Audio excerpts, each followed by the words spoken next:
সাম্প্রতিককালে পরপর দুটো ঘটনা ঘটে গেল। এক নম্বর হলো এই মিডল ইস্টে, মধ্যপ্রাচ্যে ইরান এবং ইসরায়েলকে কেন্দ্র করে সব দেশগুলোর মধ্যে একটা উত্তেজনার সৃষ্টি। আর দ্বিতীয়ত, সারা পৃথিবীতে মানে বিশ্ববাজারে অপরিশোধিত তেলের দাম মানে ক্রুড অয়েলের দাম হঠাৎ করেই বৃদ্ধি পেল। আমি আজকে ভিডিওটা করতে বসেছি 20 জুন, অর্থাৎ আজ থেকে ঠিক 8 দিন আগে 12 জুন ইসরায়েল হঠাৎ করেই ইসরায়েল থেকে প্রায় 1000 কিলোমিটার দূরের একটি দেশ ইরানের উপর হামলা চালালো। কীরকম? হঠাৎ করেই ইসরায়েল ইরানের উপর তাদের মিসাইল অ্যাটাক শুরু করে দিল। এবং সেই মিসাইল অ্যাটাক কীরকম? ইরানের বড় বড় যে সমস্ত শহর, ইরানের রাজধানী শহরগুলোতে, মিলিটারি বেস ক্যাম্পগুলোতে হামলা শুরু করলো। এমনকি শুধু মিলিটারি বেস ক্যাম্পেই হামলা শুরু করে তারা ক্ষান্ত হয়নি, সে দেশের সমস্ত বড় বড় ব্যক্তিদের উপরও আক্রমণ শুরু হলো। যেমন বড় বড় সায়েন্টিস্ট, বড় বড় গুণী মানুষ, এমনকি প্রাক্তন প্রেসিডেন্টের উপরও হামলা হয়েছে এবং মারা গেছে। তার একটা লিস্ট অলরেডি ইরান দিয়েছে আমাদের। এখন কেন ইসরায়েল হঠাৎ করে এই কাণ্ডটা ঘটাতে গেল? কি প্রয়োজন ছিল?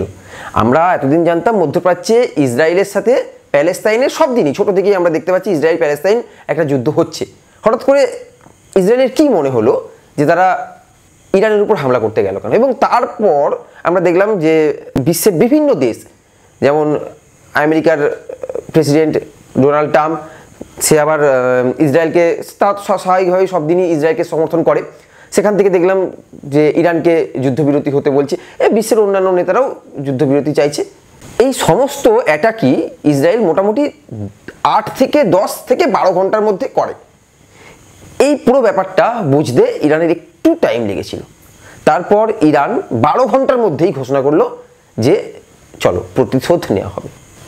এবং আমরা দেখলাম প্রতিশোধ ইরানও নিতে শুরু করলো। ইরানও তাদের যে সমস্ত ক্ষেপণাস্ত্র ছিল, যে সমস্ত মিসাইল ছিল, তারাও ইসরায়েলের দিকে পাঠাতে শুরু করলো। ইসরায়েল বারবার দাবি করে আসে যে তাদের ডোম আছে, তাদের একটা ওই এয়ার ডিফেন্স সিস্টেম আছে, তারা সেই ডিফেন্স সিস্টেম দিয়ে অনেক মারণাস্ত্র, অনেক যে ক্ষেপণাস্ত্র আছে সেই ক্ষেপণাস্ত্রকে তারা প্রতিহত করতে পারছে এইসব। কিন্তু তারপরেও বিভিন্ন সংবাদ মাধ্যম, বিবিসি বা অনেক সংবাদ মাধ্যম তারা আমরা বুঝতে পেরেছি যে অনেক মিসাইল যা ইসরায়েলের ভেতরে গেছে এবং ইসরায়েলের সাধারণ জনমানুষের মধ্যে তা আঘাত এনেছে। এইখানেই একটা বিষয় যে ইরান এই যে বললো আমরা প্রতিশোধ নেব, এই প্রতিশোধ কিন্তু কোনো মানে যে মিলিটারিদের উপর নেওয়া হবে, মানে সাধারণত যুদ্ধ হলে কি হয়, এই কয়েকদিন আগেই ভারত পাকিস্তানের যুদ্ধ হলো।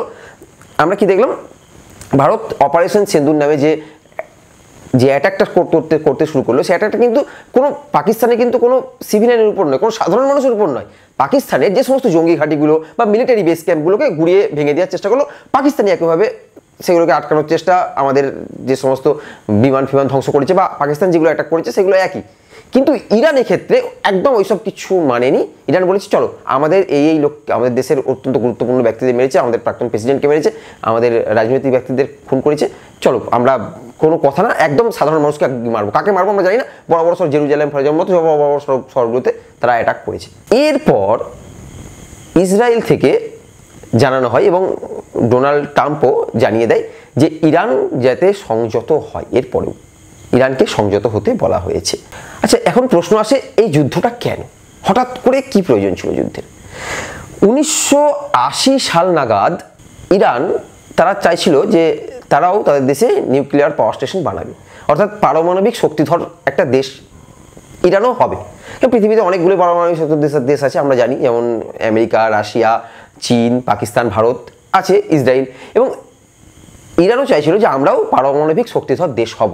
সেই সময় 1980 সাল থেকেই তারা পারমাণবিক শক্তির উপর গবেষণা করতে শুরু করে। এবং এই পারমাণবিক শক্তি তো একদিনে বানানো যায় না, এটা দীর্ঘদিন একটা প্রচেষ্টার ফল। যেমন ভারতের প্রায় অনেক দিন সময় লেগেছে বানাতে, পৃথিবীর বিভিন্ন দেশেরও।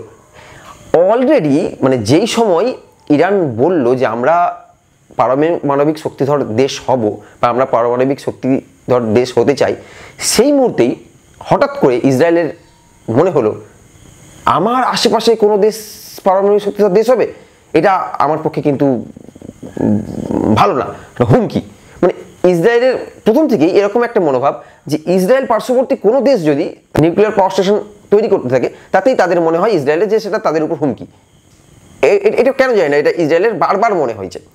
সেই জন্য তখন থেকেই আমরা দেখেছি যে ওই ইসরায়েল এবং ইরাক সবসময় একে অপরকে মোটামুটি একটা শত্রু মনে করতে শুরু করে। যদিও এর আগে কোনো দিন তারা এইভাবে সংঘাতে জড়িয়ে পড়েনি, মানে এই 12ই জুনের আগে পর্যন্ত এরকম ডাইরেক্ট সংঘর্ষে তারা জড়িয়ে পড়েনি। বিভিন্নভাবে প্রক্সি ওয়্যার হয়েছে। এখন আপনারা যারা প্রক্সি ওয়্যার জানেন না, প্রক্সি ওয়্যার বোঝাই এই যেমন বিভিন্ন সংগঠন, যেমন ইরানের যেমন যে সব সংগঠন আছে হামাস বা হিজবুল্লাহ, এই সমস্ত সংগঠন তারা প্যালেস্তাইনে গেছে, সেখান থেকে এদেরকে উপর হামলা চালিয়েছে। এই ধরনের হামাস বা হিজবুল্লাহ যে সমস্ত সংগঠন, অনেকেই তাদেরকে জঙ্গি সংগঠন মনে করে। যদিও এখানে একটা পয়েন্ট, ভারত এই ধরনের হামাস বা হিজবুল্লাহকে জঙ্গি সংগঠন মনে করে না। এটা ভারতের ব্যাপার, ভারত নাও মনে করতে পারে। যেমন পাকিস্তান মনে করে না, তাদের দেশে যে সমস্ত যেমন ওই আইএসআই বা ইন্ডিয়ান মুজাহিদিন, তাদেরকে পাকিস্তান মনে করে না যেগুলো জঙ্গি সংগঠন, তেমন ভারতও মনে করে না এই যে হিজবুল্লাহ বা হাবিজ এই সমস্ত জঙ্গি সংগঠন আছে। এই ধরনের সংগঠনের সঙ্গে ইসরায়েলের অনেকবার যুদ্ধ হয়েছে, কিন্তু সরাসরি ইরানের সঙ্গে কোনো যুদ্ধ হয়নি। এইভাবে প্রক্সি ওয়্যার এর আগে হয়েছে, কিন্তু এই 12 তারিখ থেকে একটা আমরা দেখলাম একদম সরাসরি যুদ্ধ হলো এবং ইরানের প্রেসিডেন্ট জানিয়ে দিয়েছে যে আর কোনো কথা নয়, এবার প্রতিশোধের পালা। এখানে একটা প্রশ্ন আসবে, তা তো 1980 থেকে তো ওরা তো নিউক্লিয়ার পাওয়ার স্টেশন বানাতে চেয়েছিল, তো যুদ্ধটা এতদিন পরে কেন? এর একটা কারণ হচ্ছে ওরা যখন পারমাণবিক শক্তিধর দেশ হতে চেয়েছিল তারপর থেকে তারা বিভিন্নভাবে গবেষণা করছে। সেই গবেষণাতেও ইসরায়েল নানাভাবে চেষ্টা করেছে সেই গবেষণাকে যেভাবে হোক ভেস্তে দেওয়ার, যেভাবে হোক গবেষণা যাতে বন্ধ থাকে। যখন হয়নি তারা তাদের বর্দা অর্থাৎ আমেরিকার পরামর্শ নিয়েছে। আমেরিকা নানাভাবে ছলে বলে কৌশলে যেভাবেই হোক ইরানকে বুঝিয়েছে যে তুমি তোমার এই যে পরমাণু শক্তির উপর যে তুমি গবেষণা চালাচ্ছ এইটা আপাতত বন্ধ রাখো। যদি তুমি এটা বন্ধ রাখো তাহলে আমরা তোমাদের সঙ্গে বাণিজ্য চুক্তি করব। ভালো করে ভাবুন, তখন 2015 সাল, মানে যে সময় আমেরিকার প্রেসিডেন্ট ছিলেন বারাক ওবামা, সেই সময় 2015-তে ইরানের সঙ্গে আমেরিকার একটা চুক্তি হয়। যে সেই চুক্তিতে ইরান বলে চলো আমরা যে পরমাণু গবেষণা নিয়ে যে আমরা এতদিন ধরে যে একটা গবেষণা চালাচ্ছিলাম, পরমাণু শক্তি নিয়ে একটা গবেষণা চালাচ্ছিলাম, সেটা আপাতত আমরা বন্ধ রাখলাম। এবং এরপরেই আমেরিকার সঙ্গে একটা বাণিজ্য চুক্তি হয় এবং সেখানে যে বিভিন্ন 20 রকমের যে রেস্ট্রিকশন ছিল ইরানের উপর, সেই রেস্ট্রিকশনগুলো তুলে নেওয়া হয় এবং অবাধ বাণিজ্য চুক্তি শুরু হতে থাকে। তারপরেই আমরা দেখি 2018 সালে ওবামার পতন এবং নতুন প্রেসিডেন্ট হয় ডোনাল্ড ট্রাম্প এসেই যেটা করলেন, কারণ আমরা জানতাম এই ওবামা থাকাকালীন ওবামা কিন্তু নোবেল পুরস্কার পেয়েছিল শান্তির জন্য। কারণ এই যে একটা পারমাণবিক দেশ, যে পারমাণবিক দেশ তাকে হতে দিল না, পারমাণবিক দেশ হওয়া মানে তো ক্ষতি, কারণ সেটা কারো না কারোর উপর কোনো না কোনো দিন অ্যাপ্লাই হতেই পারে, যেটা মানবতার উপরই হামলা হবে, সেটা বড় ক্ষতি। তাই যেটা ওবামা যেটা রুখে দিয়েছিলেন, তারপরেও আমরা দেখেছিলাম শান্তির জন্য ওবামাকে নোবেল পুরস্কারও দেওয়া হয়েছিল, এটা আমরা জানি। কিন্তু 2018 সালে ট্রাম্প যখন ক্ষমতায় এলেন, হঠাৎ করে ট্রাম্পের মনে হলো যে না, আমরা ইরানের সঙ্গে কোনো বাণিজ্য চুক্তি করবো, ইরান থেকে আমরা তেল ফেল কিনবো না। কারণ তাদের মনে হয়েছে ইরানের সঙ্গে সমস্ত যে চুক্তি ছিল, চুক্তি আবার বাতিল করা হলো। তো ইরান ভাবলো যে আমাদের সঙ্গে যখন চুক্তি বাতিল করাই হয়েছে, তা আমরা যেটা নিয়ে এতদিন ধরে এগোচ্ছিলাম নিউক্লিয়ার পাওয়ার স্টেশন বানাবার জন্য, চলো সেই নিউক্লিয়ার পাওয়ার স্টেশন থেকে আমরা আবার এগোতে থাকে। পরবর্তী 2020-21-এর পরবর্তীকালে ইরান আবার সেই দিকে মনোযোগ দিতে থাকে। এইটাই মূল মাথা ব্যথার কারণ হয়ে দাঁড়ায় ইসরায়েলের পক্ষে। কারণ ইসরায়েল বারবার মনে করে তাদের আশেপাশে কোনো দেশ যাতে কোনোভাবেই নিউক্লিয়ার পাওয়ার দেশ না হতে পারে, এটাই এদের সবচেয়ে বড় সমস্যা।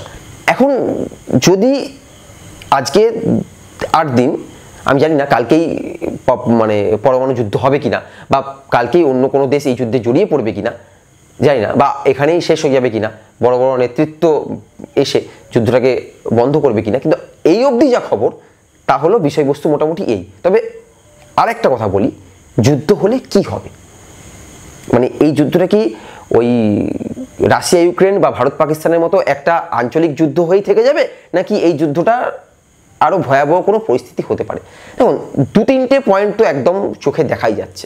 1 নম্বর, এই যুদ্ধের ফলে ইসরায়েল যেটা করলো সেটা হলো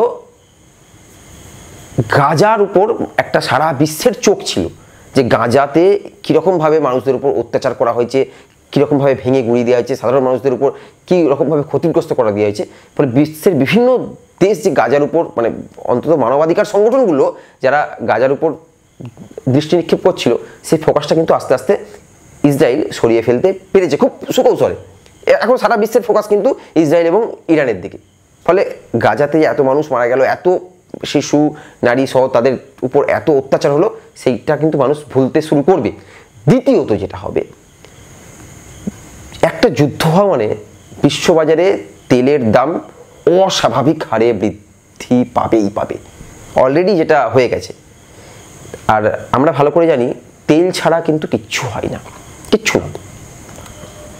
1 সেন্ট 2 সেন্ট তেল বৃদ্ধি পাওয়া মানেও সেটা অনেকটাই কিন্তু প্রভাব পড়বে সমস্ত দেশের উপর, যেটা হলে হতে পারে। তৃতীয় যেটা হবে সেটা হলো এই যে যুদ্ধ, যেখানে আমরা দেখলাম ইসরায়েলকে তো প্রথম থেকেই সাপোর্ট করে আমেরিকা, এখন ইরানকে এই সাপোর্ট করতে এগিয়ে আসতে পারে আমাদের রাশিয়া, ভ্লাদিমির পুতিন, এগিয়ে আসতে পারে চীন রাশিয়া কিন্তু সবসময় বন্ধু, এটা আমরা ভালো করেই জানি, এগিয়ে আসতেই পারে। এরকম যদি একটার পর একটা দেশ এগিয়ে আসতে থাকে, তাহলে কিন্তু অচিরেই আর একটা থার্ড ওয়ার্ল্ড ওয়ার হওয়ার সম্ভাবনা কিন্তু দেখা দিচ্ছে। মানে আমি বলছি হবেই তা নয়, কিন্তু হতেই পারে। আমরা প্রথম বিশ্বযুদ্ধ এবং দ্বিতীয় দুটো বিশ্বযুদ্ধই দেখেছি, দুটো শক্তি পরপর কিন্তু এর সঙ্গে জড়িয়ে সমস্ত দেশের মধ্যে জড়িয়ে কিন্তু বিশ্বযুদ্ধ শুরু হয়ে গেছিল। প্রথমটাও তাই, দ্বিতীয়টাও তাই হয়েছিল। এই ক্ষেত্রেও এটাও হলে কিন্তু হতে পারে। আপাতত এইটুকুই, কেমন লাগলেও জানাবেন, আর ডেফিনেটলি আপডেট পেলে আবার আমি জানাবো। আপাতত এইটুকুই, ভালো থাকবেন।